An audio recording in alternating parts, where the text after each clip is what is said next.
Hello again, this is the 20th of July 2024 and this is another Aughty Thoughty, and I'm going to be talking about anxiety disorders and sertraline, which, or at least my experience with it. I mean, apparently about 80% of us do have anxiety disorders, and a disproportionate amount of us do have various mental illnesses, personality disorders and so on, as a result of living in a neurotypical world. Largely, it's one of those things. Is the anxiety an autistic trait, or is it entirely down to our difficult experiences, not understanding ourselves, not being understood by each other, by other people.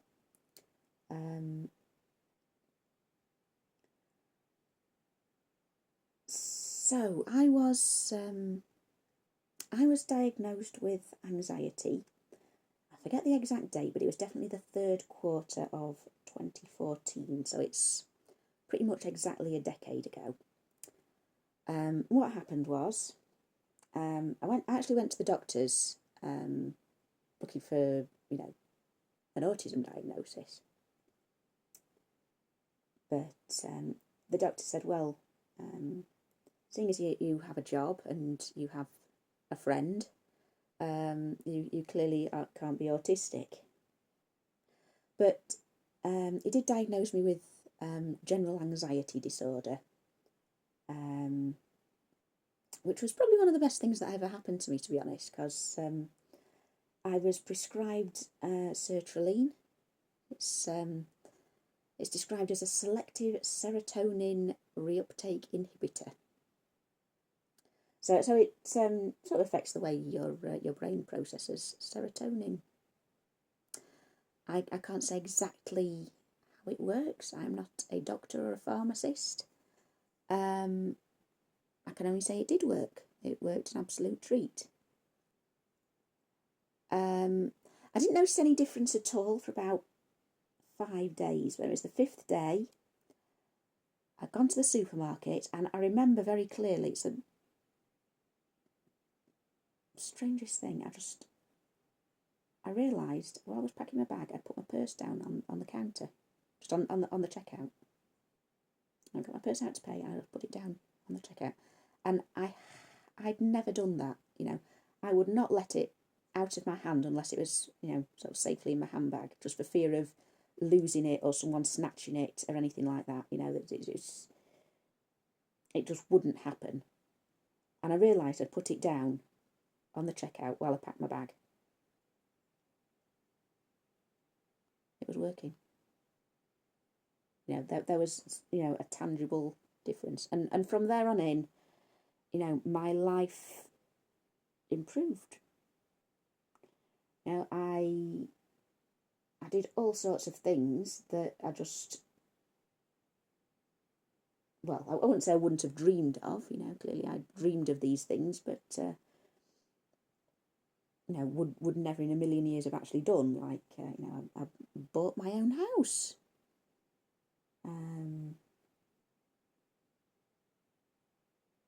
I met, well, it wasn't my husband then, but I met the person who would become my husband, and we actually sort of went on a few dates and started visiting each other and seeing more of each other, and eventually we got married. I mean, isn't that amazing? Imagine that happening. Had 2 children. Wow. Imagine all the things that could have gone wrong there. I just wouldn't have. Anyway. Yes, life suddenly got more interesting. I also got sent for therapy. I mean, I couldn't tell you what kind of therapy it was particularly, but it was absolutely useless. I stopped going after the second session. I just couldn't be bothered anymore. I'll try and describe what happened as. It was a half-hour session. I went along to this this building in town that I've been directed to, and found a little looked like a little meeting room type thing. You know, a couple of chairs around a table, and this woman came in with a big stack of papers and a whiteboard, and all the papers she gave me and the diagrams she drew on the board were pretty much exactly the same thing. You know, she called it the cycle of anxiety. When we feel anxious, our heart rate starts increasing. Sometimes our palms feel sweaty. And sometimes we start to breathe faster. And all these things make us feel more anxious. And she drew this on the board, just in case I didn't understand. And then she gave me some sheets saying the same thing, in both diagram form and list form. And that was pretty much it for the half hour. She just described this several times, as if to a 4-year-old child. And then the second session I went along and it was more or less the same thing. Except she did add the sentence, so what we're going to learn to do is break this cycle. But then she sort of went back to the beginning again and started describing all the symptoms. I thought, I'm getting a strange sense of deja vu here.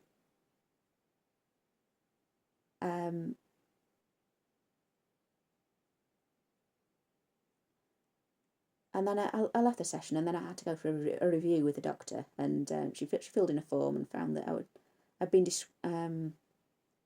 scoring a 7 the previous time, and I was scoring a 2 after having been on the Sertraline for 2 weeks. So I was 7 anxious originally, and now I was 2 anxious. So she sort of said that was a success and I didn't have to go for any more therapy, and I was like, yes. But yes, I carried on the Sertraline, as I say, for 10 years, and I've finally decided, right,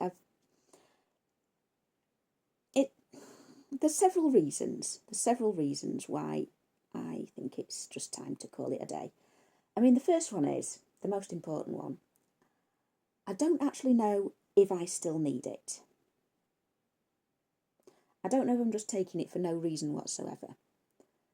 And, I mean, it is a bit of a hassle, you know, having to reorder it and have reviews and things. I mean, it's only every couple of months you have to do these things, but it's a chore, it's a deadline, and it's something that I'd just rather not have to deal with, to be honest. Remembering to take it every day, you know, it's just one more thing to have to remember, and I'd rather not, to be honest. And it's something to pay for. Again, it's not hugely expensive, you know, it's the price of a prescription.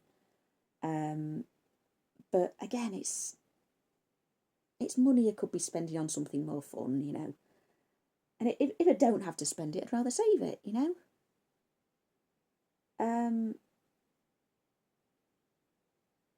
So there's that.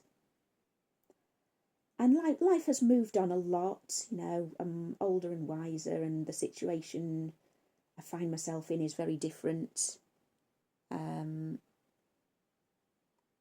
The world around me is a different place to the one a decade ago, and I just want to see if I can limp through life without having to reorder my pills every so often. And I miss dreaming. And it doesn't sound like a lot. It doesn't sound like a big deal, but I used to love dreaming. I had fantastic dreams. You know, I used to wake up sometimes and just sort of sit and laugh about my dream. Yeah. Again, I don't know if this is entirely down to the medication that I don't dream like I used to. I dream quite rarely. I don't remember them as well as I did. They're very samey.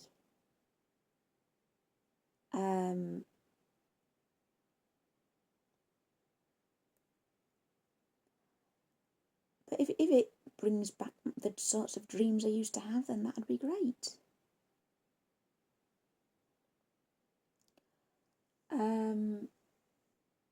I really miss dreaming. Maybe it's just that.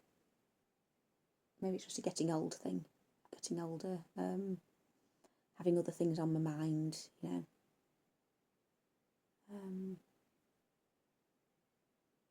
Maybe that's affected my dreams more than the medication. But if I get my dreams back, I'll consider it worthwhile. And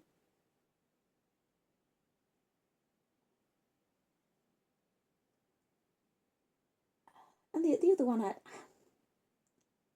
don't know if there's any sort of research into, the long-term effects of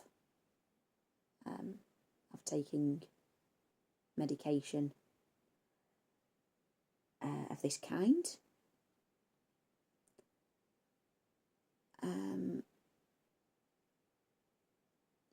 It does sort of bother me that I'm messing with my brain chemistry a bit, you know. I do wonder,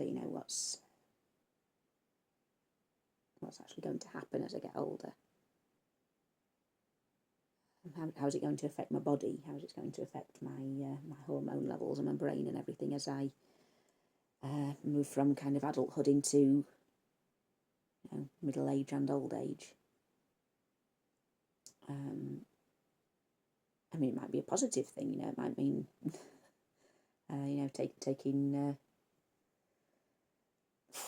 taking sertraline for many years might actually sort of reduce your chances of getting dementia or osteoporosis or whatever it is that it is. But I don't know. It's one of those things that could go either way, isn't it? But probably doesn't actually go any way at all.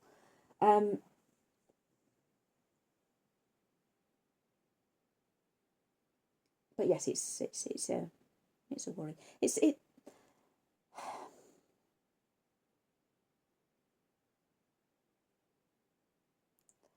I'm realising as I'm saying this that I actually still have lots of irrational anxieties. Anyway, move on. So what I did a few years ago, I forget exactly when,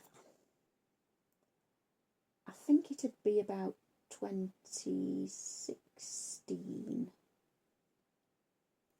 I decided I went for my medication review and we decided, I'm feeling pretty stable, everything's going well. Yes, it was definitely 2016. Went along for my medication review, talked to the doctor and was told, do you want to come off this? And I thought, yeah, I suppose. Can save my money, can stop having to have these reviews and so often and so on. So the recommendation was cut it down just to one every other day. Just take my pills one every other day, and we'll see how it goes. And I did find at the time that I was sort of going back to having panic attacks when I was having to go out and so on.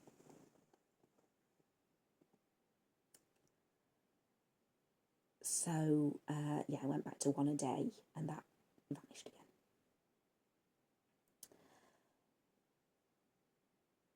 So this time round, I decided, well, I'll just bypass going to the doctors because it's so hard to get in there. I don't want to be taking an appointment off someone who really needs it. I got down to the last box, and I thought, well, you get 2 sheets of pills in each box. I don't know if sheets is really the right word. Is it called a sheet? The little foil things, you know, the little blister packs that you put the pills out of. Anyway, I got down to 2 of those. I thought, right, the first one, I'll just have 1 every other day, as the doctor recommended last time. Next one, I'll cut down further.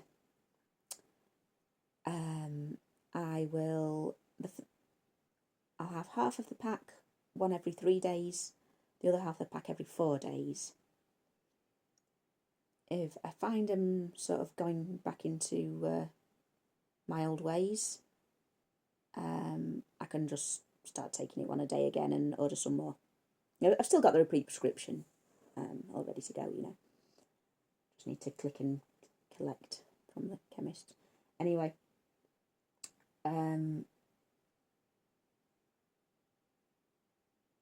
I did all that, and then yesterday I took the very last pill, the very last one, and just unceremoniously dropped the packet into the bin. That's it.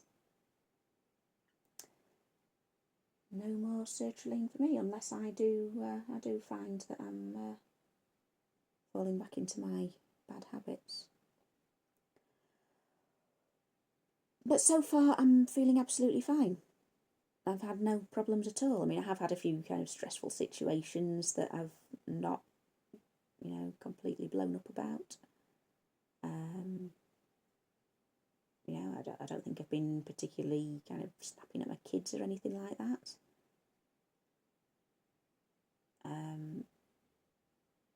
haven't been kind of substituting the sertraline with anything else, you know, caffeine or, you know, alcohol or anything like that. I haven't, you know, been having flare-ups of my agoraphobia or anything like that. I've been okay. I've been pretty well.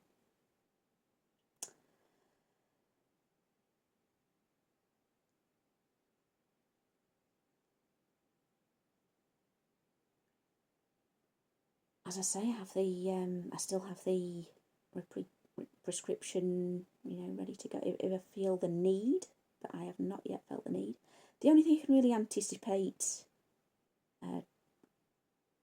happening might be, you know, if the doctor or the pharmacist maybe get some sort of notification on the computer that I haven't been ordering my prescriptions or going for my reviews, and sort of ring me up and ask what the issue is. I don't know, do they do that? I don't know. If so, I'll just say, well, I've decided to stop taking it. And everything's fine. I don't need any more.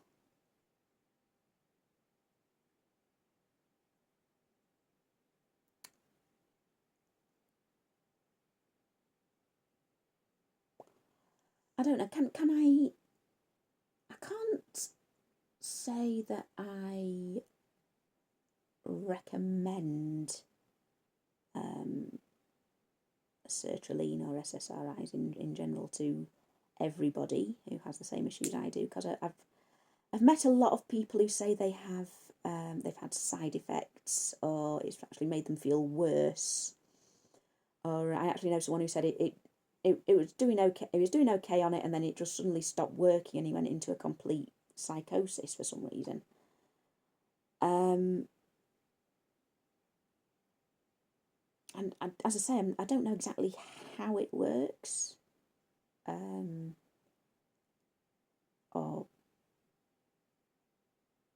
really what an anxiety disorder is. Is it a kind of habitual thing? Is it? There's probably as many kinds of anxiety disorders as there are people with them. And just because, you know, it worked perfectly for me doesn't mean that it will work the same way for everyone. As I say, I've heard of people having side effects. Some say that it's worthwhile putting up with having a bit of a headache or whatever. Some say that, you know, it made them feel absolutely awful, and it wasn't worth any benefit they got from it. You know, it's and there are a lot of anxiety and depression and so on medications on the market. I will add as well, it is the only thing that worked for me. You know, I've tried all the things like hypnosis and spiritual healing and so on. None of them made the blindest bit of difference.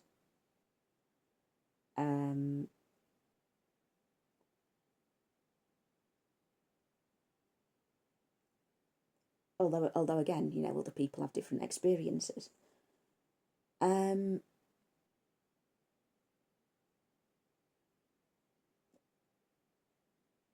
In fact, in general, I've found that, you know, medication is the only thing that works for anything.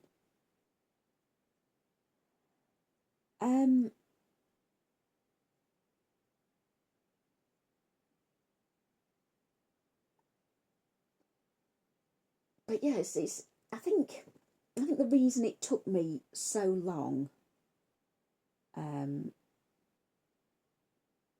to actually go to the doctor with it and get the medication was because I was afraid of the medication. You know, I had heard so many horror stories of, you know, people having, you know, terrible side effects. As I say, you know, people having terrible side effects and making them feel worse and all these kind of things, and then just, you know, people turning into zombies because of the things they were on. But as I say, I didn't have any of that at all. And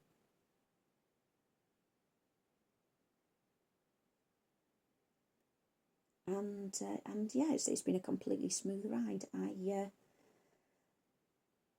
I definitely suggest that anybody who is you know, suffering from any kind of anxiety but is worried about medication, try it. I'd say try it. You know, it's the worst that can happen is, you know, it doesn't work for you. In which case you can stop it and you can either try a different medication or, you know, put up with your symptoms depending on how you feel. But definitely give it a go if you are worried. That's the only advice I can really offer. It's something that a lot of people have done for a very long time and are, you know, sort of feeling at least okay about. I think it's just making the decision that it's something that you are actually prepared to do. And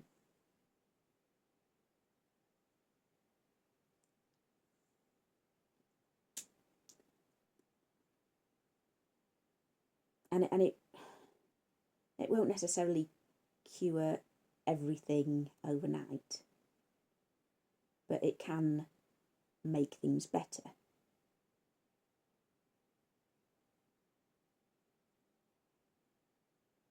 Again, it's just weighing up, you know, if it does make you feel worse in one way and better in another, you know, is it worthwhile? And then, as I say, you can always discuss that with the doctor and see if there's anything else they can do for you. Anyway, I'm going to leave it there. That's my my experience of sertraline. It's been good, but it's come to an end. It's no longer relevant, I'm afraid, to me. But we've had a good run in the sertraline. We've been friends. I'll see you in the next one.